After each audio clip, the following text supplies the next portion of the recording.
Hey gang, welcome back. Jeremy Hirschkorn here, Inside Pitch. We're talking movement pyramid. Okay, this is our third installment. We are finally to the piece that everybody wants. Okay, the performance piece.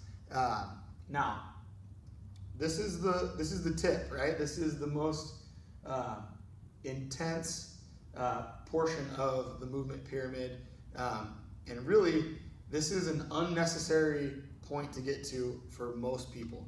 Okay, this is where people with big league dreams are trying to get to.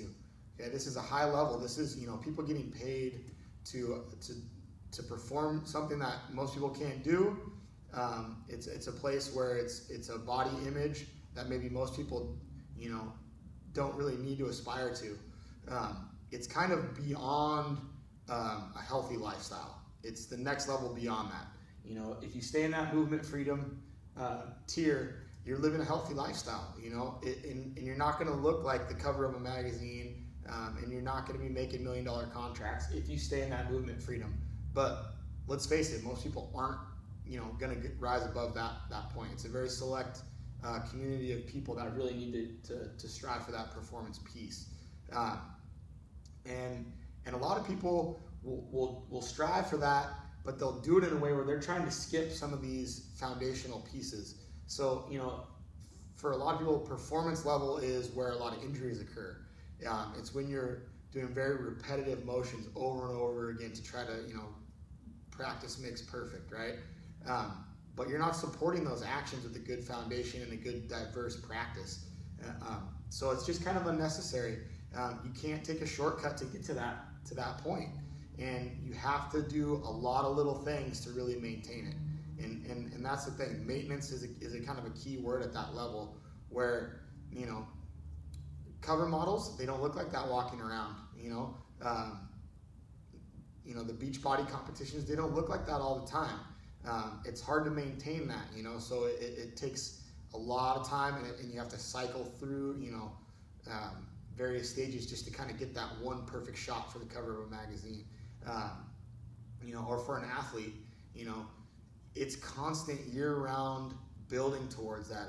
If you take a baseball player, for example, there isn't really an off-season. They're doing something in that off-season, to support their movement practice or their specific skill, so that by the time that they get to spring training, they're already at that high level, and every year you see it, guys blow themselves out in spring training just because they are so focused on that high level performance piece that they might leave something out down at this lower level.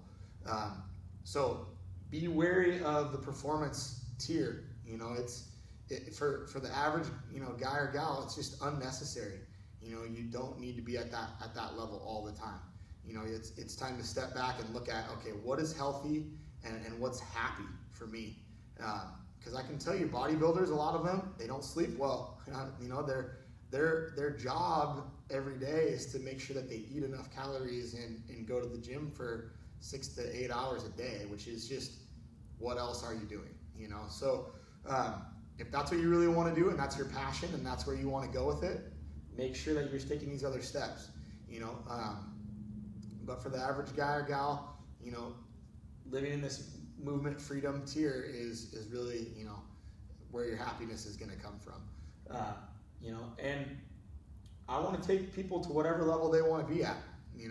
That's my job, is to assess your goals and see if they're reasonable, and see if you're willing to take the time and put in the effort to get to the steps that you should be taking. So keep that in mind, that it's really a next level tier that you don't necessarily need to strive for, and if you do strive for it, you can't skip the other steps, or else you will not get there. So thanks for tuning in. Next up on the slate, we're going to have some examples of what are some lifestyles that people live, and where do they fit into this scale. All right, so tune in again and check it out. Thanks a lot.